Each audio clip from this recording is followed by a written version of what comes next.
Okay, so let's get going. I am officially back in the United States. I decided back about 6 days ago, I decided that I was going to get out of Taiwan. And that was because the virus situation just kept getting worse in mainland China. And Taiwan and China have close economic ties. Lots of people, go between China and Taiwan.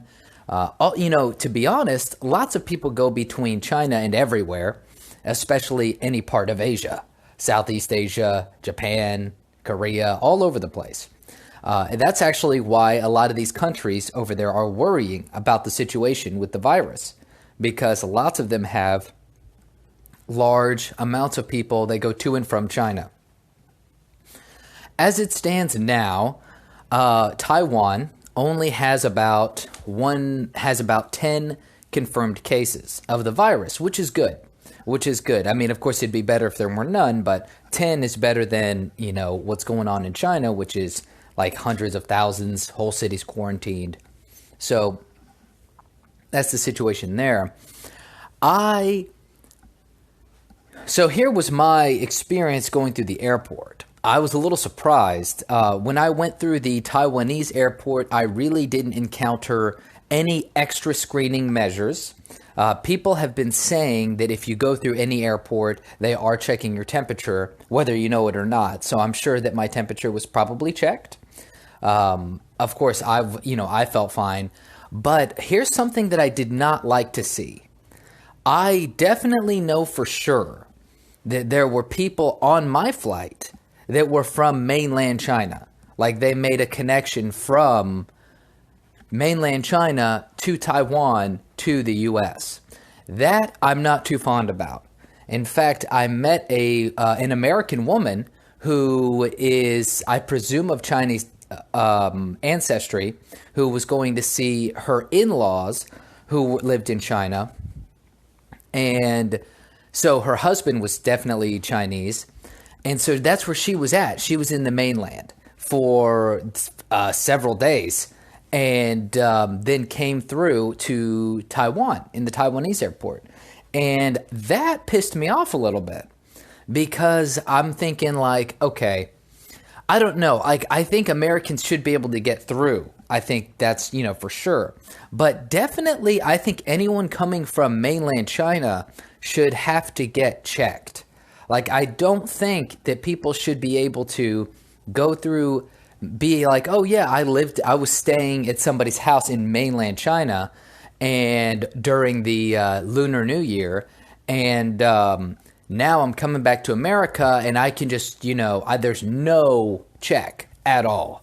And that's what was going on. I also know for a fact, I'm very, very sure, there were several people on that flight from China, from mainland China. I don't think they were Chinese nationals. Maybe a few were. I think several of them were naturalized American citizens. And, you can tell that by the fact that their English was not that good. So several of them were naturalized American citizens. I'm pretty sure several of them were hanging out in mainland China. And that is a bit of a concern for me. When I got to the U.S., when I got to Houston International Airport, there was no medical check. People coming from China, no medical check. The security guys that ask you questions when you come in through customs and immigration, there was no security check. I mean, you walk in and they're just like, did you bring anything in? No? Okay, keep going. And it's like, okay, so you're not going to ask like where I was from. You're not going to like have people that come from mainland China go over here so they can take your information so they can check up on you in a few days or some shit. I don't know. To be honest, I thought that was strange and a little bit irresponsible that we're not doing anything more. So a lot of people think about this corona situation. A lot of people like to compare this to the flu. And they're like, look, the flu kills lots of people, blah, blah, blah. And it's like, okay, this is not comparable.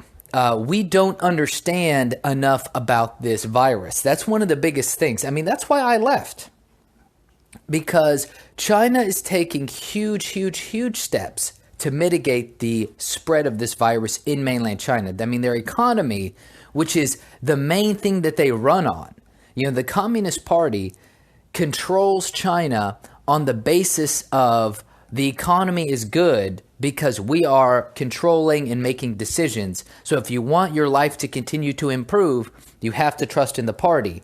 I mean, that's only one aspect of it. There's many aspects to how the CCP controls people in China. But that's one aspect of it. And they are putting their entire reputation on the line in order to stop the spread of this virus, because now they're faced with a trade-off, right?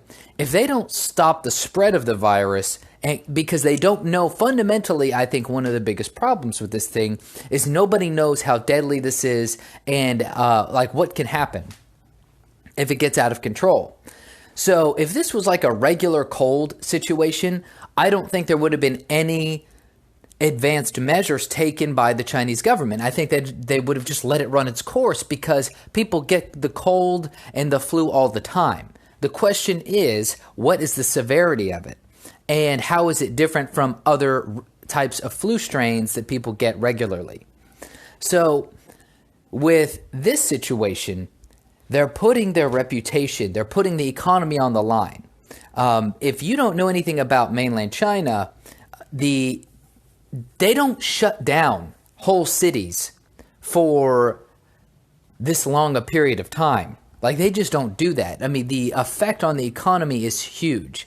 And I've seen videos and reading tweets of people that are submitting information from mainland China saying that now they're doing even more forced quarantine measures in areas of Hubei, which is a province in China. They're doing even more measures to force a quarantine upon the people, that like now only like one or like two designated people can leave a house every 2 days to go shopping, to get the things they need. And there are more and more videos coming out of more and more dead bodies. There's more videos of people falling over and dead in the street. There's more videos of people lying in the middle of the street. And what's catching people off guard is why that is happening. Because a lot of people are saying, look, one thing that's strange about this situation, assuming those people are falling in the street, is related to the flu situation. Assuming that's the case, because it might not be the case, but assuming it is, and it seems like it is, if that's the situation, then what's confusing people is usually when you have the flu and you're on the verge of a collapse, as these people would demonstrate by collapsing in the street, you don't have the wherewithal to be like, I'm going to go out shopping, right? So when you are sick and you have the flu and you're getting early stages of pneumonia, from what I'm told, I've never had it, but I mean, I'm sure I've probably gotten mild strains of the flu before, because I mean, even just this last year, I got, I had a few days of a pretty decent fever and everything like that. And I can tell you right now that I was not about to go, I'm in good health. And I was not like, let me go out and stand in a line, or let me go walk around the city and go shopping. And I could imagine these people that are dropping dead or that are just falling over in the streets, people are saying what's strange is that if they are truly sick, most of these people shouldn't even be walking around to begin with. Like, they wouldn't even really have the strength or the energy to be going out shopping. So what's confusing people is why these people are feeling good enough to go out and walk around and then all of a sudden pass out. That's, like I said, that's part of the unknown of this situation, is people don't understand, like, are these people falling down because of the virus? If that's the case, we haven't really seen anything like that. And there are videos that you can see out of China where, I mean, they're just piling up. There was a video where a guy has a video where it shows 8 bodies coming out of one hospital, and then he walks into the hospital and like 1 or 2 more people died right there. And so a lot of people do speculate that the death toll is higher than what is a lot of people know. So hold on a minute, and we'll get right back after the sponsor. So one thing that people are pointing out is, if this thing is so deadly, then would we expect to see more deaths outside of China? So there's a couple things that I have read about this virus that could explain why we don't see that same situation. So one, I read that this is mutating in China more than we are seeing outside of China because of the widespread infection. So of course, I am not a biology major. That's what I read, though, I read from Chinese sources that they were seeing mutations. They were starting to see this, affect children more, and they were starting to see it mutate. Now, the more people it gets to, from what I understand, is that it allows it to more opportunities to mutate. And in the US and in other parts of the world, there's only been a few infections. So maybe, and those people that were originally probably came in with some type of strain, which maybe didn't have certain kinds of mutations. Who knows? And this is something that would be good for people to look up, to research, that the widespread rate of infection in China could be contributing to a higher rate of mutation, which could be making it more difficult for people to fight. Right? So maybe people are getting different mutations, and it's, causing more damage. That is one possible explanation for deaths. The other is that their system is overloaded. That is a critical component with these pandemic situations. I've already pointed this out in my previous podcast, but one of the big issues with a pandemic is, even if it's something, say it's a virus that has a 10% mortality rate, which is high, right? But say it doesn't infect, it doesn't infect 100% of the population. So it's not like 10% of the population dies, but it is, a high percentage of people are getting it and are dying. Now, what it does is it puts high stress on medical resources. And once you get past a certain threshold of people coming to your hospital, you can't treat them all. And that's where shit goes downhill. That's where you start to get, say maybe, and this is all, I'm not an expert, but you could just kind of go through the scenario. If you say, okay, out of the 100% of people that get infected, right, say 10% will die. Okay, that's but that's 10% will die, assuming everybody gets some kind of treatment, right? So whether that treatment is you get evaluated, you lay in bed, whatever. But maybe there are a large percent of those need to be monitored, need to have some kind of IV vitamin infusions, things like that. Or maybe they need to be monitored just in case they have trouble breathing and they need help breathing, stuff like that.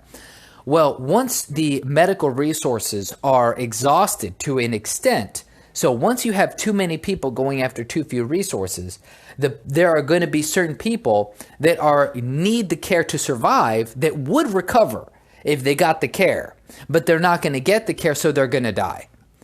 And that is a situation that people are pointing out in the US. They're saying, look, somebody pointed out that, look, in the United States and in other countries, they don't have that many cases. And what they're able to do is when they get one case, you can devote lots of resources to it, right? So you could have one guy in a hospital who has this virus, and you can isolate him. You can put him in a self-contained area. You could maybe have multiple specialized people watching over him, different kinds of nurses, different kinds of equipment. But if you were to get, say, 100 of those patients, then all of a sudden, being able to monitor those people and supply them with sufficient oversight and supplies goes down. That ability is going to be highly stressed because you're also going to have regular other people that you're also going to have everyone else that needs help, right? You're going to have emergencies from accidents. You're going to have other kinds of illnesses and sicknesses that people have coming in. So then you have the resources are stretched because a lot of people are trying to downplay this virus. Here's the bottom line. In the United States and probably lots of other parts of the world, nobody wants to, there's a couple things. okay, me, myself included. Nobody wants to believe that this thing is actually that bad. I don't want to believe it's that bad, right? Because I just, when I was in Taiwan, which I wish I was still there. If I was, when I was back in Taiwan, it's like, look, I don't want to come back to the States right now. I just spent, a good amount of money to come back to the United States about 5 or 6 months earlier than I planned. I did not plan on coming back at this time, right? I planned on staying over there and really taking my Mandarin to another level and just kind of seeing what kind of opportunities that I could find out there. And sure enough, I did find some interesting opportunities. But that being said, at the same time, I'm sitting here like, okay, I don't want to believe this thing is going to be bad because I don't want to go back. I don't want to go back to the States right now. Like, I'm having a great time. I'm meeting awesome people. I'm having great experiences. And then once I kept following the news and I'm like, okay, the stuff in China is getting a little too hairy for me. And if it spreads here, which it very well could, if it spreads here, they're probably going to have to lock down certain areas of this city just because, who knows? But the way I was looking at it was that these people, or the way I was looking at it was that the incubation period for this virus at the max is about 14 days. So you could have tons of people walking around the population with this thing sick, but they don't know they're sick.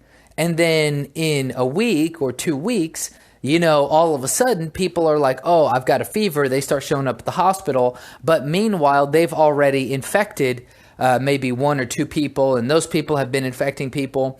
And so I didn't want to get caught in a situation where they quarantine the city and I'm living out of Airbnbs. Or, basically I'm just staying there for a temporary period of time, don't have a long-term rental. I would need to have food, water. I would need to know how to access their medical system. And it was like, look, this thing has the potential to explode, right? I mean, it could get very big, very, very fast. And I'm not in a good position to be here when this happens. And if I want to get out, look what's going on in Wuhan. So in Wuhan, the United States and other countries, India, I've been watching these reports, India and Indonesia have all, lots of countries are sending in flights to, including the United States, and Australia also offered, to come and get their citizens out of Wuhan. And my thing is this, it's like, dude, if this fucking situation isn't that bad, if this flu it's just a fucking flu, if it ain't that fucking bad, then why is the whole city of Wuhan locked down? Why are people in Beijing and Shanghai encouraged not to go back to work until the end of the Lunar New Year holiday, right? Why are people trying to get out of these cities? And why are they locking down almost an entire province? Like a small state, it would be like a fucking, locking down Texas, except for Texas is so big. But in terms of population-wise, the whole province has more people. The province they locked down is smaller than Texas, but has definitely more people than Texas. Okay? So, like I said, that one city there, Wuhan, has 11 million people. So, I think Houston has maybe 5 million or something, 4 million. So, you combine maybe Houston and Dallas and Austin, and you've got about the size of that one fucking city. So imagine locking down the entire state of Texas. This is obviously a big deal, but I wish it was not. And here's the thing is I'm optimistic that it won't get out of control here in the U.S. and in other parts of the world as long as they do, proper containment measures. I feel like Taiwan has a good system. They're a small country, and I think a lot of people underestimate the how nimble and fast a small country can act and react to situations. So I've got faith in them. I think they'll be able to do a lot of good. I did hear from somebody that was a child during the SARS epidemic. They said that I made a good decision to go because during SARS things got really chaotic, and people, like it would not be good to be there by yourself without family and without stuff like that if something did go wrong. And so I'm like, okay, good point, because I felt like such an idiot for leaving. And to an extent, I feel like that now. To an extent, I feel like, hey, did I make the right decision by deciding to leave, or should I have just stayed and worked through it? And that's a hard thing to measure. I think definitely had I stayed, I wouldn't be able to do a lot of what I was there to do anyway for the next few months, especially because, I would need to take precautionary measures to be more isolated anyway. So if I was there, I would already be not wanting to go out. I wouldn't be able to do a lot of the things I wanted to do while I was there, which was go out to gatherings, meet people. I'd have to be much more cautious about all that activity. So I also want to point out about how quick, I've already said this before, but about how quickly this situation in China really changed. Like, I don't think people understand how fast this thing happened. And like, we're in February now, but I think it was around the middle of January, probably around January, actually maybe even before that. So it was maybe about a week before Lunar New Year, probably around the time that Tsai Ing-wen got elected, who's the new president of Taiwan. I think about the time she got elected was probably about the time that I started reading some things on Twitter about this virus. And it was so interesting reading about how, hey, a mysterious illness is kind of sweeping through Wuhan. And I remember at the time, I'm thinking like, oh, but it's in Wuhan, and Wuhan is here, and it's in the seafood market. And I'm like, oh, well, they'll, in my head, the first thing that hit me, I was like, oh, man. Because it's like, a mysterious illness is one thing. A mysterious virus that's spreading is another. If it's like, oh, people went to a seafood market and they got food poisoning, it's like, oh, I don't give a shit about that. Like, that's a local problem. That's not an international catastrophe waiting to happen. So I didn't really think much of it, but I remember being paranoid, just a little bit, being like, ooh, this doesn't look good. And especially because some of the people, the thing that gets me is the influencers I was reading. This is why it's important to have some people that are fairly like reliable and quality people that you follow on these social media platforms, because when I started, I don't remember who it was, but when I started seeing this from some of the people that I follow, I'm like, ooh, okay, this is actually something to watch. Like, this is something to monitor. Then when those videos of people like collapsing in the streets and everything like that started happening, then I started going, okay, this shit's a little bit cray-cray. This shit's getting a little off the, getting a little out of hand. And one thing is interesting. There's that guy, Adam Scrabble, Adam Townsend, that I have very highly regarded in many aspects. However, I have really, really, really had to rethink some things about him after this coronavirus situation.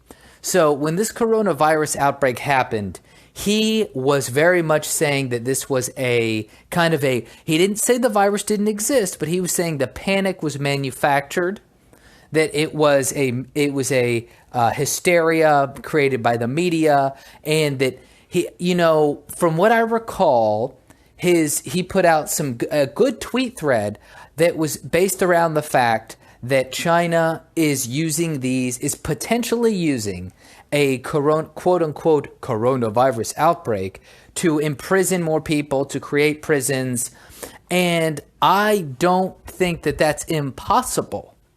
I don't think that that's an impossible scenario, that they are, because the thing about China is they're building all of these quote unquote hospitals. And a lot of people are looking at these hospitals and they're saying, okay, well, these hospitals don't really look like hospitals.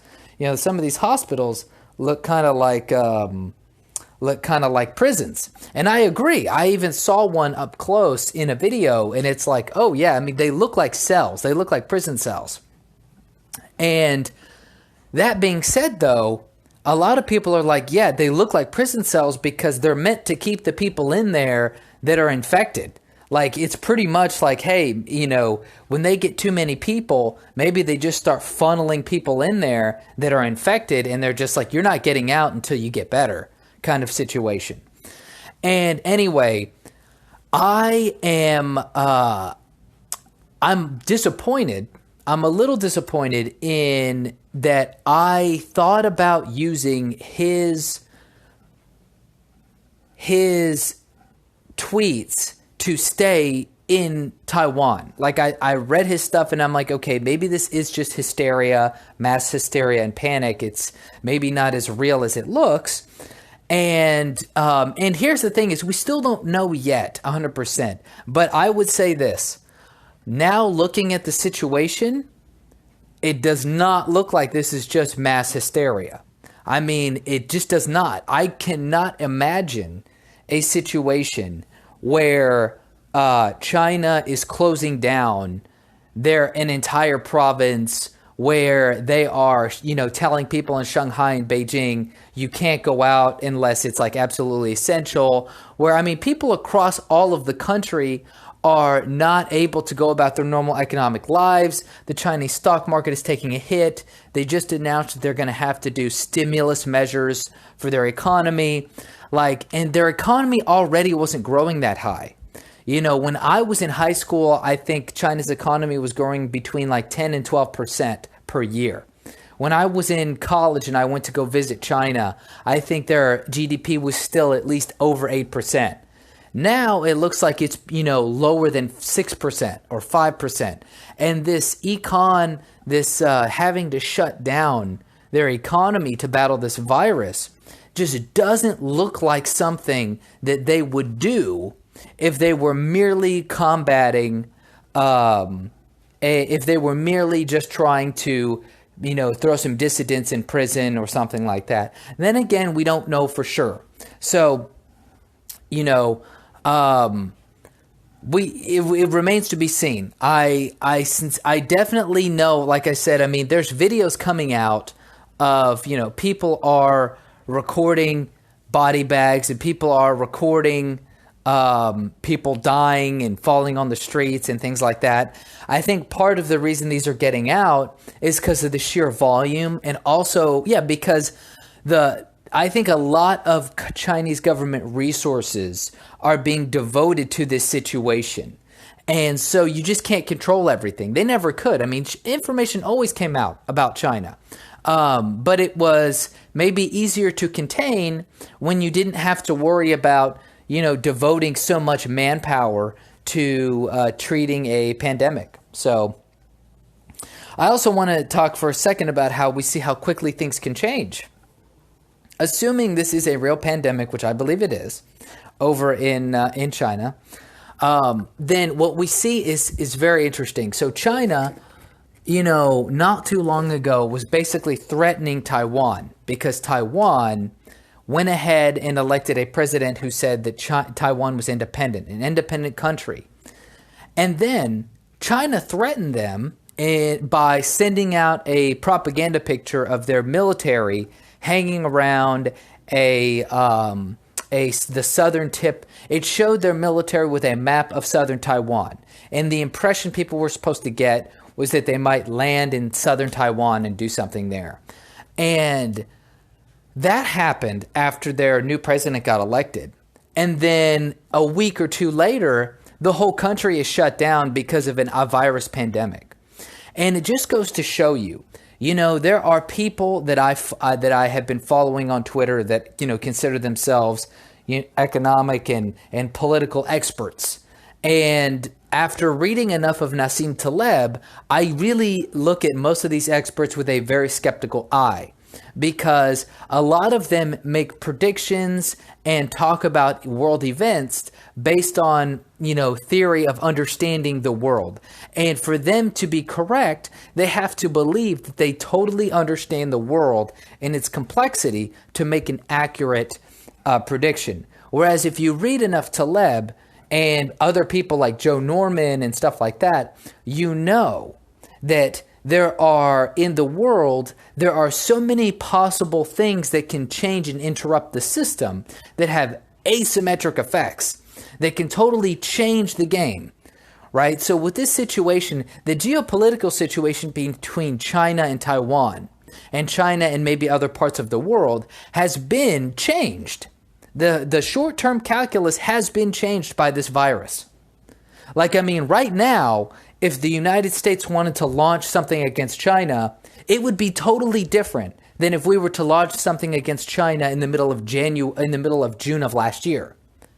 Huge difference. Huge opening and vulnerability, right? I'm not saying that we should do that, but I'm saying is that something as small as one virus can change the course of an event that can change history. And you see that in today, and you can see that with like what happened with the Spanish flu. Me and my best friend have been talking about the Spanish flu lately. And, a lot of people, when the Spanish flu broke out, it killed a lot of people. I think that was the biggest pandemic we've had in the 20th century. And the Spanish flu, somebody showed an article of how when it started going through Colorado, people were like, it's just a regular flu, nothing that big, not that big a deal. But then sure enough, like a lot of people died. And the thing about the Spanish flu, if I remember correctly, is lots of younger people were getting it and dying. It wasn't just older people. And so, these things can change the way that world events happen, and they can change the way that domestic events can happen. And they can change them in a huge way, a gigantic way. And so when people who seem to be experts make their predictions about the way things will go, it's like similarly in financial markets.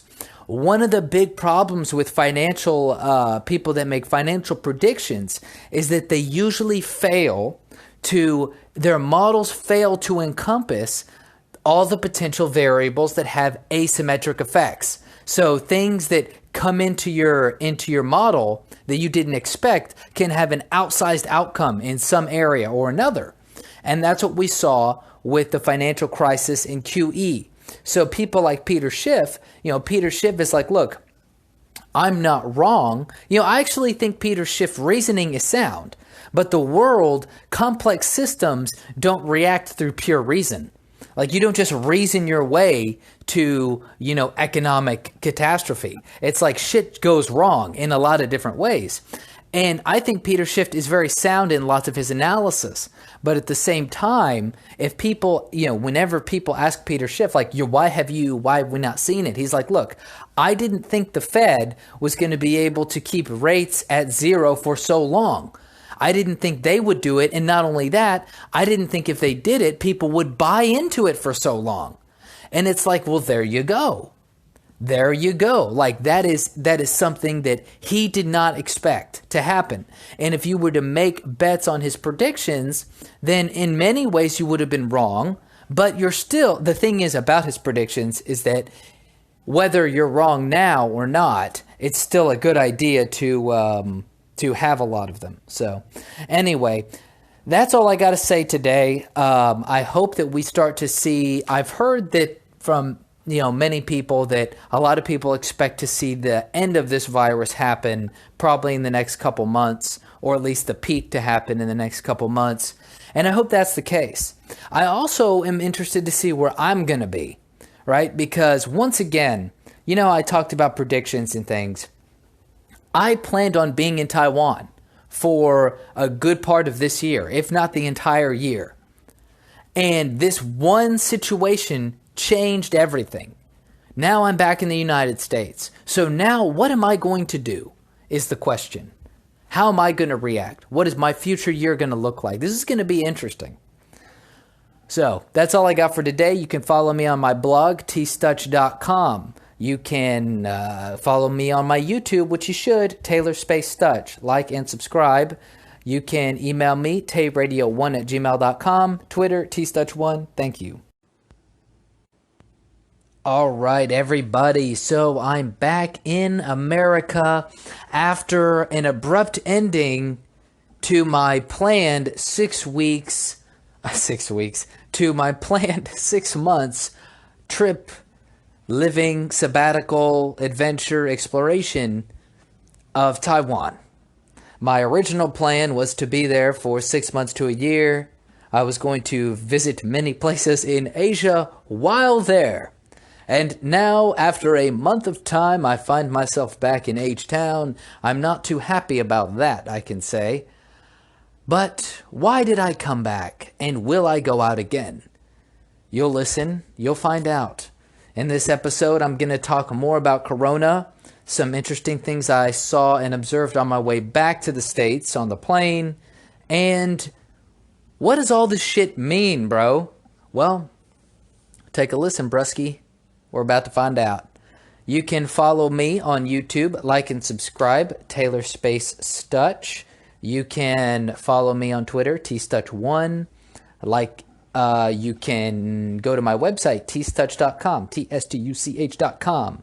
You can email me, tayradio1@gmail.com. Thank you for listening.